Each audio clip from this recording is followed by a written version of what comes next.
Oke, selamat pagi semuanya. Salam olahraga. Jaya. Oke, kembali lagi dengan The Science. Pada kesempatan kali ini saya bisa mengundang tim KKL pada angkatan 2020. Oke, sebelum kita masuk, sebaiknya kita perkenalan dulu ya dari yang paling kanan. Oke, nama saya Rioldo Dino Christian, jurusan Ilmu Keolahragaan. Peminatannya SME. apa tuh SMA kan? Sport Management and Event. Oke, halo teman-teman, perkenalkan aku Fatul Aziza Walia dari jurusan IKOR angkatan 2020 dan peminatannya Sport Physiology and Exercise Therapy. Halo teman-teman, aku Marantika dari peminatan Fitness and Health Adaptive Exercise. Kalau saya Ibnu dan Setiawan, untuk pemintaannya bisa kelihatan kan? Apa? Yang paling sporty siapa? Elite Sport. Elite Sport. Oke, jadi di angkatan kita ini memiliki 4 peminatan dan teman-teman saya ini merupakan perwakilan dari kelas-kelas mereka menjadi tim KKL ya Kak, betul? Oke. Nah, awal mula teman-teman ini menjadi tim KKL itu karena apa? Maran mungkin bisa dijawab. Aku mau jawab ya, karena ini tuh dari dosennya sendiri itu kayak menurut kayak satu kelas satu perwakilan untuk masing-masing jadi panitia gitu Kak. Oke, dan akhirnya bisa memilih orang-orang ini, teman-teman Kak Maran ini apakah mengajukan diri atau dipilih? Oke, aku izin menjawab ya. Awalnya tuh mungkin kayak dari setiap rombel mengajukan diri untuk perwakilannya masing-masing. Namun pada akhirnya dari pihak jurusan atau dosen yang memberikan nama atau memilih dari dua perwakilan tersebut. Ya Allah, sorry. Nah, dari tim perwakilan ketuanya si Kak Maran. Oke.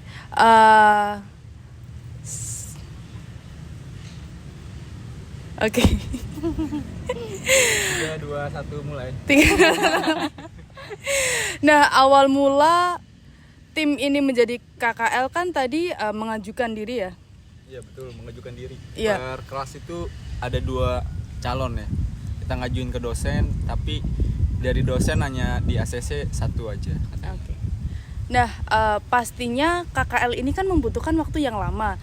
Tapi di tahun kita ini dilaksanakan pada semester 5 kan? Akhir semester 5 kan? Yeah. Menuju ke 6.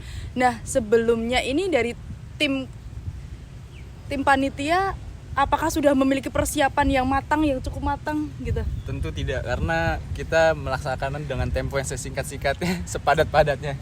Karena kan ini terus isunya kan KKL ada yang bilang jadi dan nggak jadi. Dan kita panitia yang fix ini baru berapa bulan ya? Sekitar 2 bulan. Sekitar 2 bulan. Jadi persiapannya kurang banget sih. Jadi lebih baik kalau ada yang mau buat KKL lagi 5 bulan lah. Panitianya harus difixin kemana-mananya dan biar nggak simpang siur aja beritanya gitu. Karena kan kasihan juga biaya KKL kan ya tau lah berapa. Sebelumnya kalian ini mau ada KKL termasuknya juga mendadak. Betul. Tapi waktu pertama kali kalian mendengar ada berita KKL itu waktu kapan? Sebenarnya untuk berita itu tuh dari awal semester 5 atau 4 gitu. Intinya di awal semester sebelum semester 6 bulan yang lalu gitu.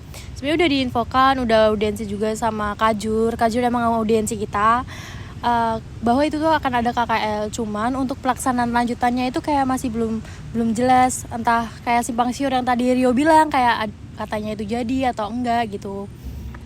Oke, kalau nggak salah waktu itu tuh ada waktu awal-awal semester 5 kali ya, ada pendataan mengenai rute KKL. Ya, betul. Nah, itu tuh sebelumnya dalam tim yang sama atau tim yang berbeda? Itu dengan panitia yang berbeda.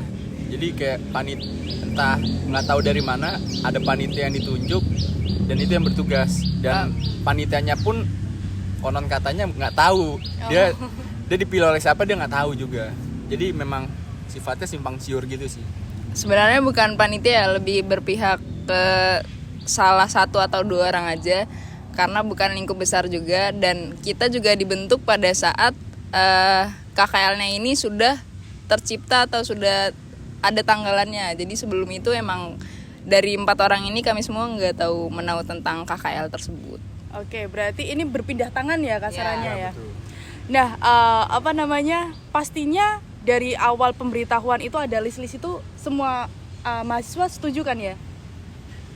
Ada yang setuju, ada yang enggak. Ada yang setuju dan enggak terkait rute juga. Iya. Nah, rute awalnya mungkin bisa diceritakan. Mas Ibnu enggak berbicara dari tadi. Saya cari aman soalnya. Ya, mengingat dari yang sebelumnya ya kan sebelumnya kan ada panitia yang sebelum dari panitia yang terbentuk. Iya. Nah, mulanya itu kan ada beberapa pilihan, entah itu dari ke arah barat, ke arah timur. Ke arah barat sendiri kalau nggak salah katanya mau ke daerah Bandung, iya nggak? Nah, Jakarta Bandung. Terus yang ke arah timur itu masih dipecah lagi menjadi 2 atau 3 tujuan. Ada yang di Surabaya, ada yang di Bali, sama yang di Lombok. Sama satu, dua. Oh, sama satu lagi pilihan yaitu bagi yang menginginkan untuk perjalanan ke luar negeri, entah yang itu di daerah kalau nggak salah ya Asia Tenggara, entah itu Vietnam, Thailand, Myanmar, Bangkok, Brunei. Nah, setelah perjalanan panjang dari 6 bulan yang awal sebelum panitia terbentuk sampai panitia ini selama 1,5 bulan terbentuk, kok sebelumnya dari kita mau ke Lombok ya kalau nggak salah, Iya, kelompok. ada beberapa siswa atau teman kami yang menginginkan kalau bahwasanya KKL itu dilaksanakan hanya sampai di Bali. Nah, jadinya kan kita sempat koordinasi, ya semuanya udah ada rundown dengan pihak biro atau vendor, udah koordinasi semua. Jadinya kita ulang-ulang lagi sampai akhirnya perjalanan sampai ke Bali saja. Oke, berarti perjalanan fix ke Bali ya yang sudah dilaksanakan. Nah, untuk rincian biayanya itu berapa kalau boleh tahu untuk tahun kalian? Karena kita KKL jadinya di Bali, jadi untuk rincian biayanya itu sekitar 2.300.000 kalau nggak salah, 2.300.000 gitu. 2.300.000 itu fasilitasnya apakah sudah mumpuni lengkap dan semuanya tercukupi atau masih ada kekurangan? Kalau untuk segi fasilitas emang dari biro itu udah mengupayakan yang terbaik.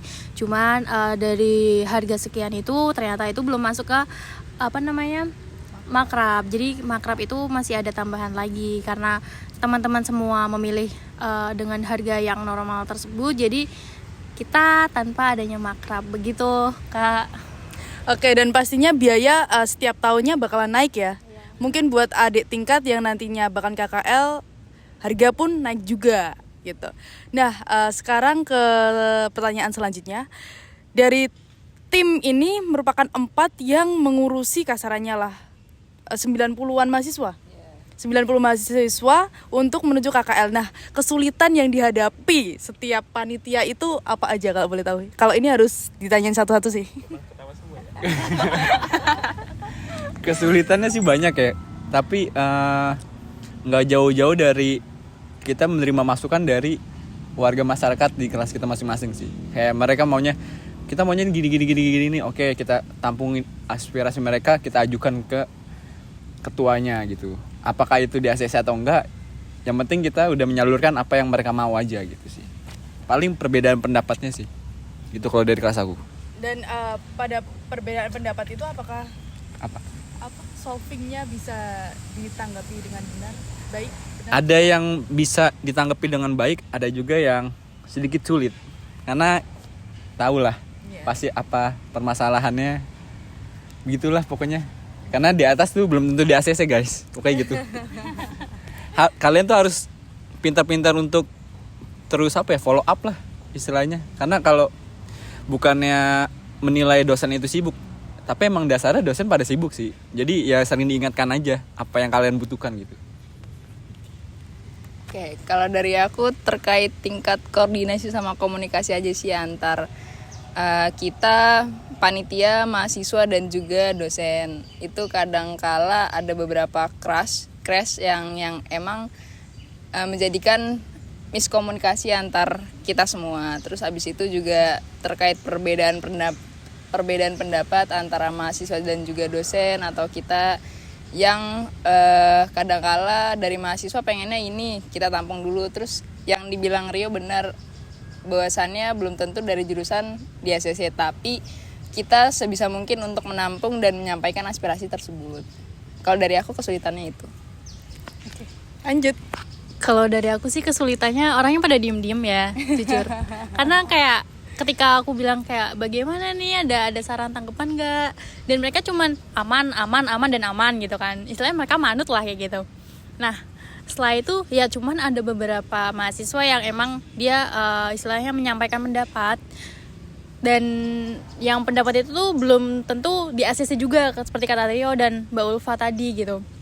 Jadi kayak panitia harus putar otak gimana caranya dengan orang-orang tersebut tuh nggak menyampaikan perkataan dia tuh keluar gitu loh. Intinya pembahasan di grup tuh ya tetap di grup aja gitu, jangan sampai keluar atau kemanapun yang itu bikin asumsinya bisa kemana-mana gitu sih kalau dari kelas aku. Kalau dari Ibnu? Apa ya tadi pertanyaan aja? Oh enggak gini. Kalau kesulitannya semuanya sudah dikatakan semua dari teman-teman saya dari tiap-tiap kelas. Mungkin kalau di kelas saya tambahan saja mengenai tipikal orangnya. Nah kan kadang ada yang mahasiswa sama dosen nggak seneng, nggak suka. Soalnya perlu ditegaskan lagi, kalau panitia KKL itu bukan hanya mahasiswa, tapi ada keterlibatan dari dosen dan jurusan di dalamnya.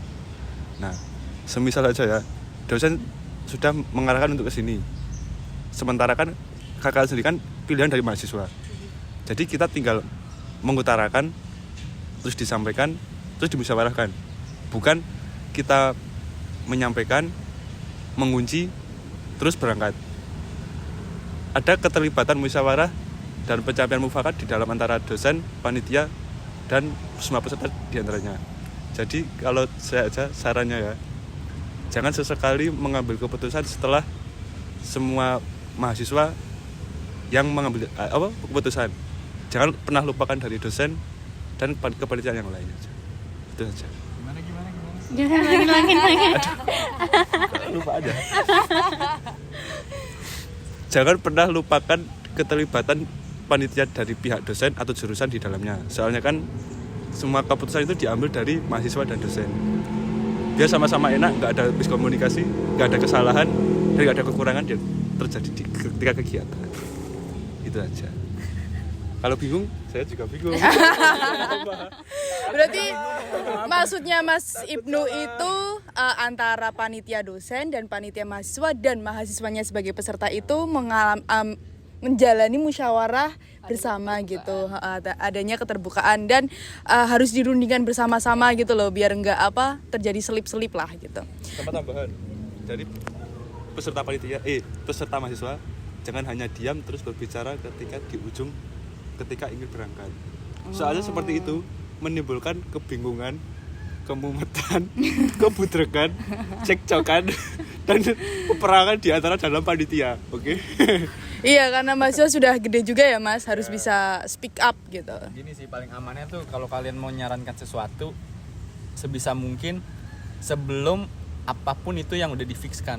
Karena ketika udah difikskan, itu mau diubah kan prosesnya ribet lagi kan, karena kalian ya masyarakat kalian kan banyak juga, nggak 1-2 doang kan. Jadi ya sebisa mungkin sebelum itu difikskan, kalian udah benar-benar hasil itu kalian udah harus fix banget lah pokoknya gitu. Ketika ada musyawarah atau voting, baru ya bicara yang banyak nggak apa-apa.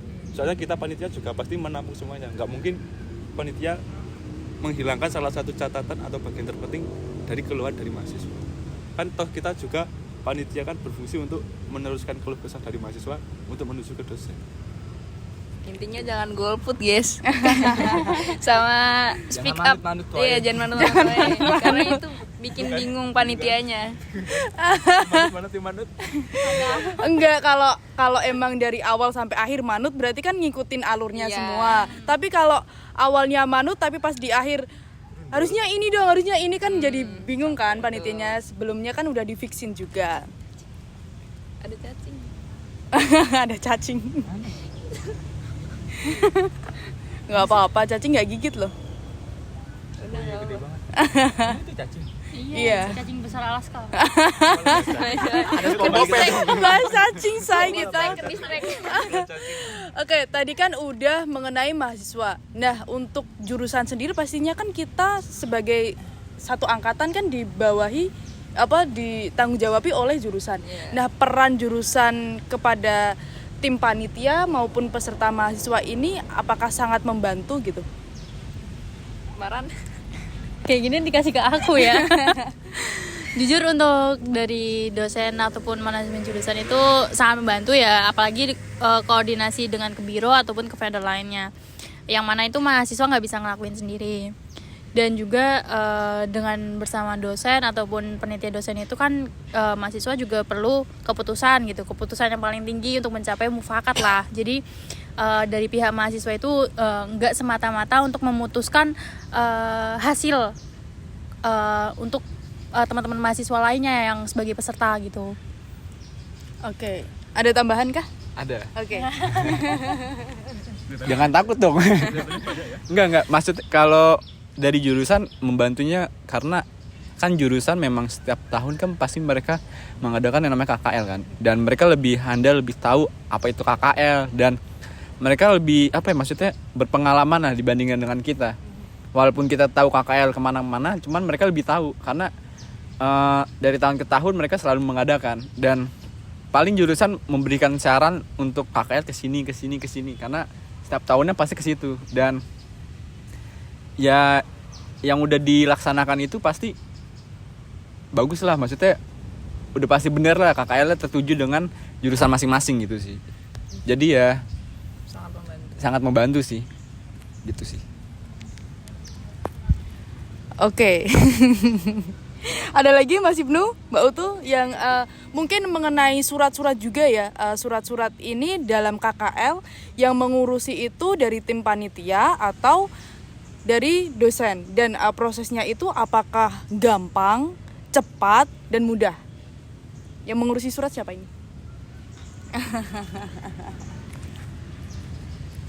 Sebenarnya saya kurang pas kalau ngomong ini ya, tapi sebagai panitia ya cuma ingin menyampaikan aja, sebenarnya itu surat itu dikerjakan oleh semua panitia, dari mahasiswa juga, dari dosen juga. Soalnya kalau hanya mengandalkan dari mahasiswa kan kita juga memerlukan kebutuhan surat menyurat yang semisal genting, dalam artian gini, semisalkan kalau sudah ada tujuan, nah, entah itu ke instansi, apalagi itu instansi nasional yang tarafnya itu udah masuk ke bidang lain, seperti ketika KKL kemarin kan kita melakukan kunjungan ke bidang militer ya kalau nggak salah, apalagi kesehatan militer.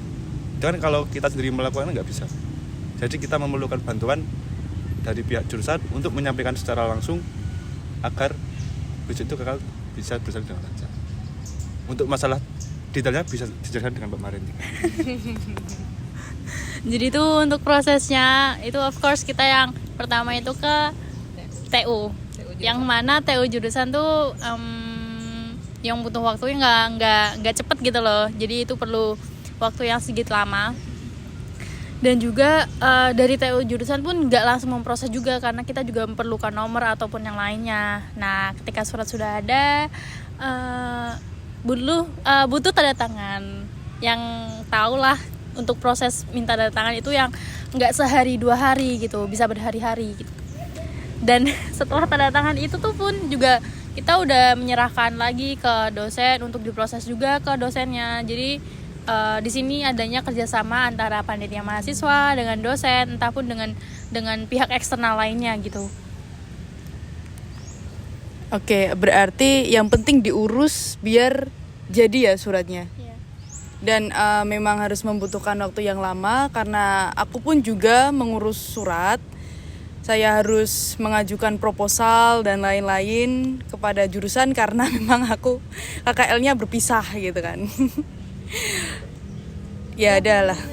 Kan di podcast sebelumnya udah ada. Beda podcast. Nah, mengenai tahap-tahap persiapan ini sudah ya gitu. Nah, pada saat pelaksanaan ini dari mulai awal berangkat sampai tujuan hingga pulang di UNES lagi, apakah berjalan lancar atau ada permasalahan mungkin karena waktunya terlalu lama jadi capek di jalan atau bagaimana? Ini enaknya ceritanya per bus atau per kelas? Per bus. Soalnya per bus beda-beda. Oh ya, jadi kita memiliki 2 bus ya. 2 bus. Yang ini Mbak Utul bus Sama kayak Sama- Kamaran. sama Kak Mara. Iya, fitness and health. Mas Ibnu sama kayak Mas Rio. Oke, berarti di bus pertama dulu, Mbak Utul. Kamaran dulu. Kak Mara udah. Kan ketua bisnya ini. Oh, iya, Cerita ya, cerita tentang perjalanannya. Iya, maksudnya dari destinasi itinerary-nya apakah sesuai dengan rundown? Oh, oke. Cerita yang di bisa aja. Cerita lucu. Enggak usah Oke, ya. dari aku sendiri, menurutku selama perjalanan dan destinasinya sudah cukup memuaskan dengan biaya segitu. Fasilitas baik dari bis ataupun hotelnya dan destinasinya, ya menurutku ya ini sangat-sangat bisa dikatakan baik lah. Terus juga di dalam perjalanannya, di dalam busnya juga menyenangkan.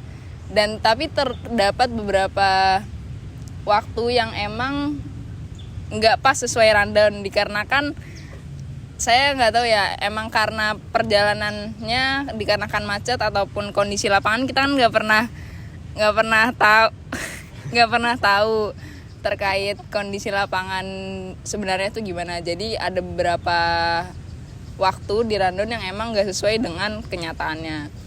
Tapi buat semua destinasinya alhamdulillah lumayan semuanya terlaksana, dari yang ke mana tuh yang river yang Arung Jeram, terus ke pantai ya. Tapi juga ada beberapa destinasi yang emang kemauan dari pihak mahasiswanya, kayak seperti snorkeling, itu di luar dari destinasi yang udah diberikan sama biro. Cuma itu ada tambahan biayanya lagi juga. Tapi kantong mahasiswa apa enggak? Menurutku kantong mahasiswa. Oke. Ya emang biaya Bukan di dari kantong sana. mahasiswa. Iya, biaya Itu dari sana memang lah. Harga dari wajar sana ya. ya, harga wajar ya. Pinter-pinter kalian nego lah kalau kayak Iya, gitu. betul. Oh, bisa nego juga. Kalian nego enggak? Karena aku nggak ikut kan. Enggak nego Jadi sih. ngapain aku nego? Enggak nego, emang biaya wajarnya dari sana segitu. Jadi bagi mahasiswa yang mau ikut ya dipersilakan, kalau enggak juga enggak apa-apa. Oke. Jadi mungkin ada keterlambatan ya kalau di bis pertama itu, karena ada beberapa mahasiswa tuh yang terlambat. Jadi kayak 2 bus ini tuh menunggu beberapa mahasiswa yang terlambat itu. Jadi keberangkatan kita pun juga terlambat, dan semua rundown yang di hari pertama pun juga ikut terlambat gitu. Jadi mau nggak mau otomatis supir busnya kayak kejar-kejaran waktu gitu. Jadi kitanya juga kayak ngerasa ngos-ngosan, sama-sama ngos-ngosan gitu. Gitu sih. Oke, bus kedua, busnya Mas Rio sama Mas Ibnu. Tahu. Sebenarnya tuh dari antara 2 bus ini tuh nggak beda jauh, garis besarnya sama lah, nggak begitu beda jauh, cuman paling perbedaannya antara ngaret dan tidak ngaret. Jadi saran kedepannya, karena kan kalian udah bikin rundown nih dari A sampai Z, jam-jamnya juga udah ditentuin dan pihak biro pun tahu nih destinasinya kira-kira berapa. Nah, kalau destinasinya itu mau kalian lewati semua, saran aku sih kayak kalian lebih memanfaatkan waktu seadanya itu lebih baik lagi sih. Kayak jangan ngaret lah. Ngaret ya gak apa-apa sih, cuman rugi di kalian aja, pasti ada 1 atau 2 destinasi yang akan ketinggalan. Jadi lebih baiknya kayak kalian tepat waktu aja, on time. Apapun itu tepat waktu aja, karena daripada ngaret pasti ada 1 atau 2 yang akan terlewat gitu sih destinasinya. Untuk yang lainnya sih garis besarnya sama sih, gak begitu jauh, aman lah. Mas Ibnu? Udah banget gitu. Harus lah. Mungkin sebelumnya bisa dikasih juga itinerary-nya di mana dari awal sampai ini belum ada itinerary secara detail. Berarti aku sih menjelaskan kayak bagian terakhir ini. Oke. Jadi gini ya. Kalau yang ini cuma sekilas saja. Oke. Kalau KKL kemarin itu ya, dan di tahun kita itu melakukan kunjungan ke beberapa instansi dan tempat liburan. Mana aja tuh? KKL ya sebenarnya, KKL. 2 hari pertama itu kuliah kerja lapangan. Dari 5 hari setelahnya, 3 hari kita itu kuliah kerja liburan. Saya jelaskan lagi ya, biar jadi ada rasa wah kok bosan ya ngapain ya KKL. Sebenarnya itu kuliah kerja liburan. Nah untuk yang 2 hari pertama ya, lebih tepatnya sehari pertama, kita itu melaksanakan kunjungan ke beberapa instansi di luar kampus. Yang pertama itu UNESA Surabaya, terus yang kedua itu Lakesla Surabaya juga. Nah di UNESA kita melakukan apa aja? Gimana? Di UNESA. Di UNESA tuh kita ada kuliah umum. Nah kuliah umum. Terus juga pengenalan alat kalau nggak salah. Ya. Terus yang di kedua itu di Lakesla kita melakukan pengenalan tentang terapi hiperbarik. Iya, terapi hiperbarik. Kalian pasti belum tahu kan? Nah, saya juga nggak tahu. Tapi untuk secara singkatnya terapi hiperbarik itu bisa dikatakan terapi stimulan, bisa juga dikatakan sebagai terapi pengobatan. Soalnya kan kalau kemarin di kuliah umumnya itu kan diceritakan tentang itu. Untuk lebih detailnya bisa ditanyakan langsung kepada dosen pendamping, dosen pengampu yang relevan, atau juga ke kakak-kakak yang sudah melakukan KKL. Tapi jangan ke saya. Nah, selanjutnya di hari selanjutnya itu kita melakukan penyeberangan ke Nusa Penida di Bali. Lebih tepatnya ke Dewata dulu, baru ke Nusa Penida. Nah, di Bali kita kemana aja? Oke.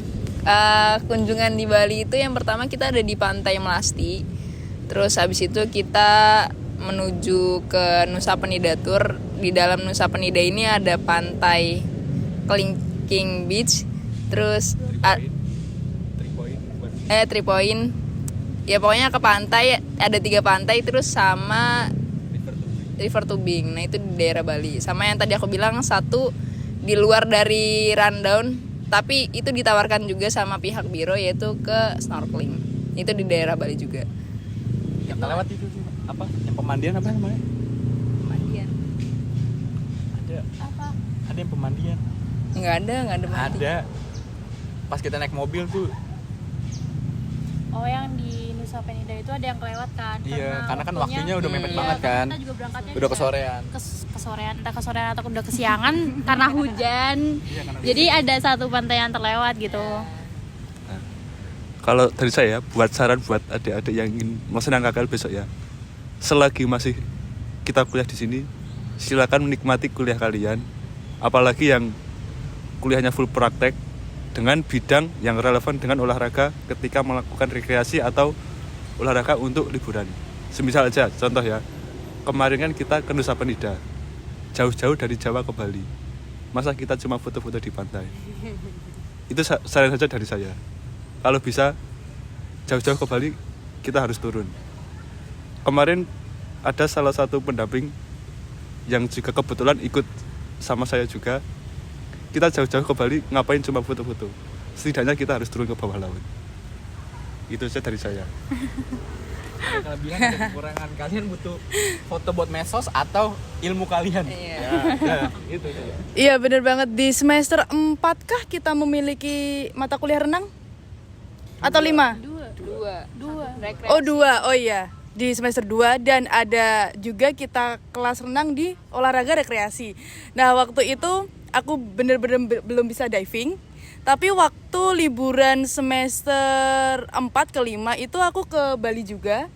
Dan aku ngerasain snorkeling, dimana itu aku bisa ngerasain langsung, oh ini loh MK olahraga rekreasi itu sangat berguna banget, apalagi kalau pas liburan di pantai-pantai gitu.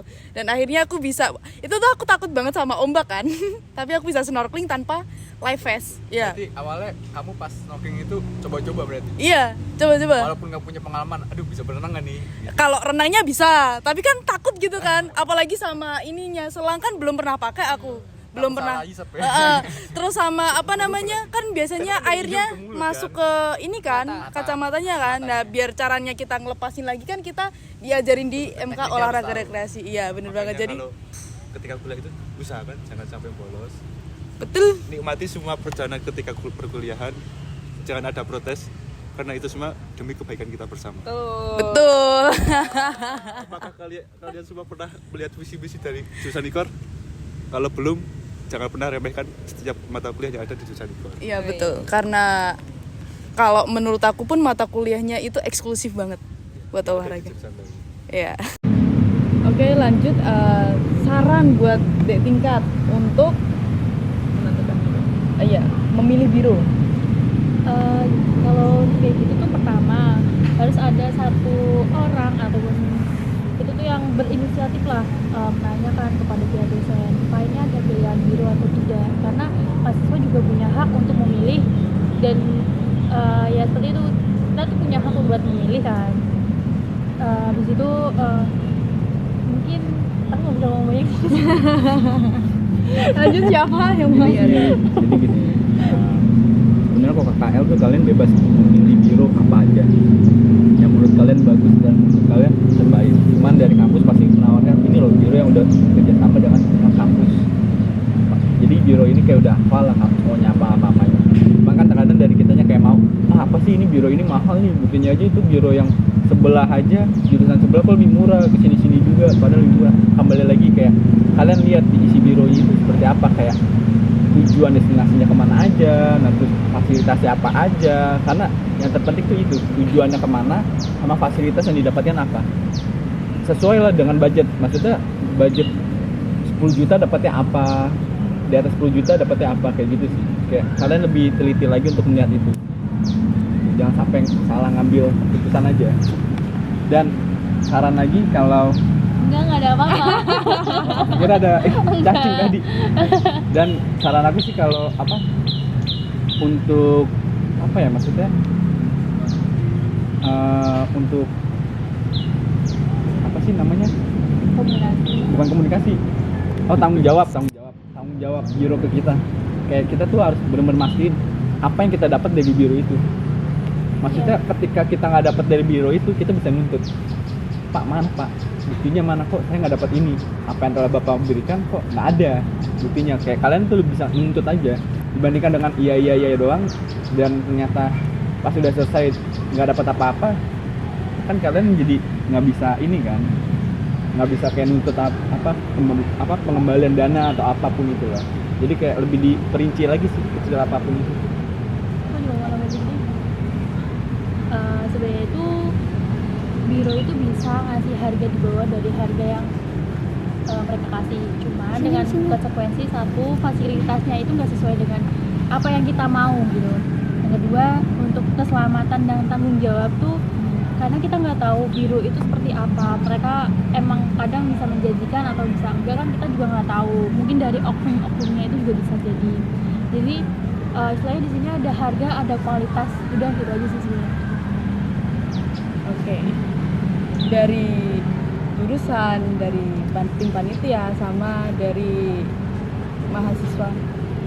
Tadi sudah dijelasin ya dari awal sampai akhir mengenai KKL dan rute-rutenya.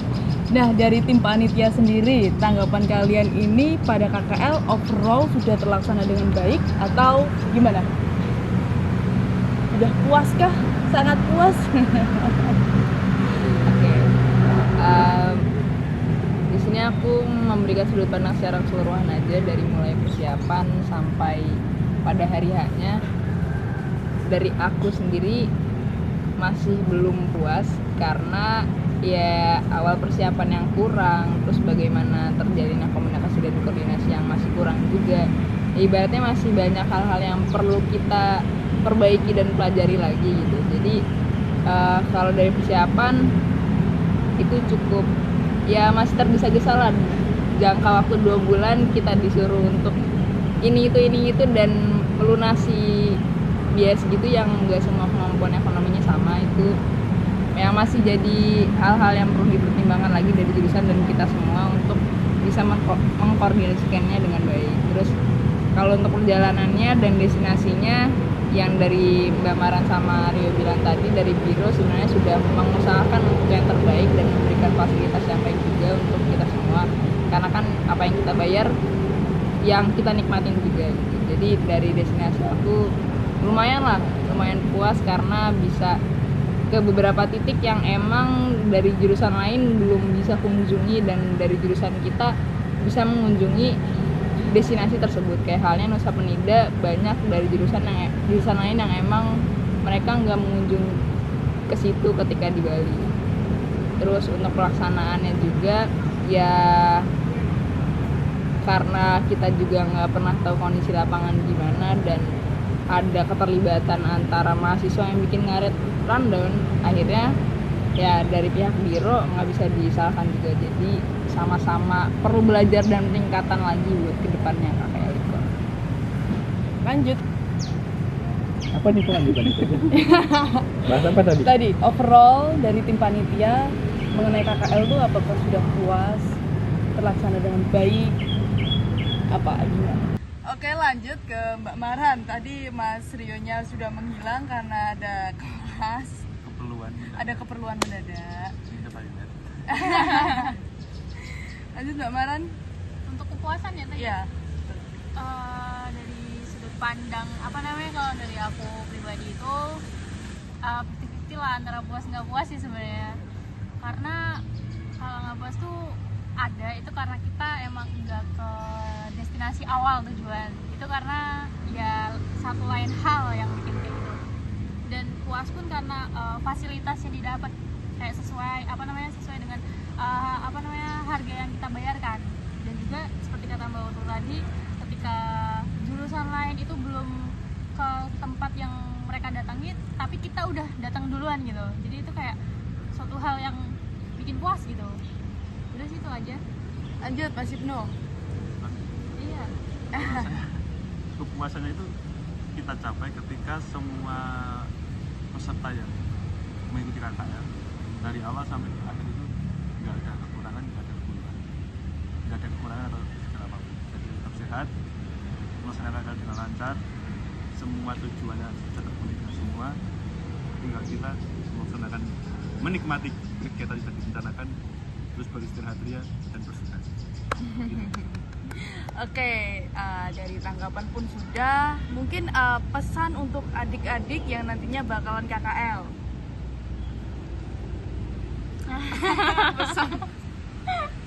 Aku mulai. Iya. Monggo. Ya. Kalau buat saya, buat adik-adik yang ingin mempersiapkan dan merencanakan kegiatan KKL, persiapkanlah kegiatan KKL itu jauh-jauh hari. Kalau dari pengalaman kita kan cuma 2 bulan. 2 bulan itu berarti 1 bulan persiapan, 1 bulan lagi itu full entah persiapan kegiatan peserta dan sebagainya. Untuk adik-adik kalau bisa ya, lakukan persiapan itu jauh-jauh hari. Kalau bisa 1 tahun sebelum kegiatan. Jadinya semisal ya, mohon maaf, bukannya mau apa-apa, semisal ada yang mengalami kendala atau kekurangan, bisa di backup di awal. Jadinya kita melakukan entah itu buka rekening atau melakukan penabungan bersama, yang penting ada cadangan atau backup untuk kegiatan yang mungkin bisa saja memberatkan ketika kita jatuhkan di hari itu, tanggal itu, waktu itu, dan harus dilunaskan ketika hari itu. Jadinya ketika kegiatan KKL kita bisa enak, bisa menikmati, bisa lebih enjoy, bisa lebih merasakan kenikmatan apa dari itu KKL. Gitu aja. Dari Mbak Utul sama Maren. Aku dulu. Aku dulu.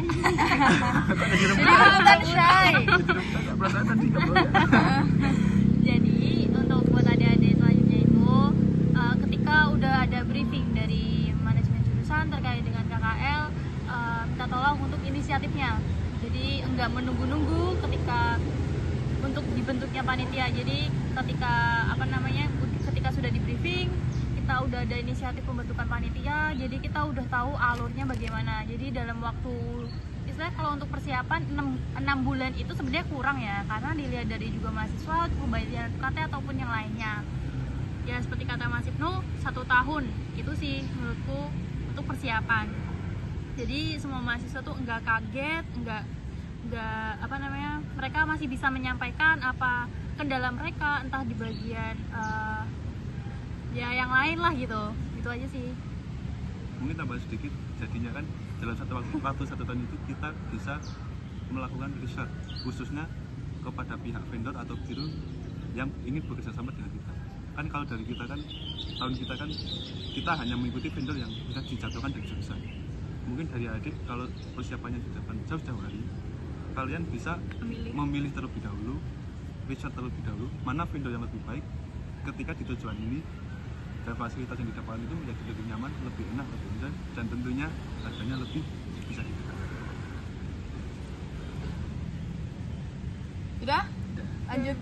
Oke, ngerangkum dari dua orang yang sudah memaparkan pesan untuk adik-adik. Yang pertama, kalian harus persiapkan dengan baik, musyawarahkan dengan pihak jurusan maupun mahasiswa apapun itu terkait entah kalian mau ke destinasi apa, soal harga dan sebagainya.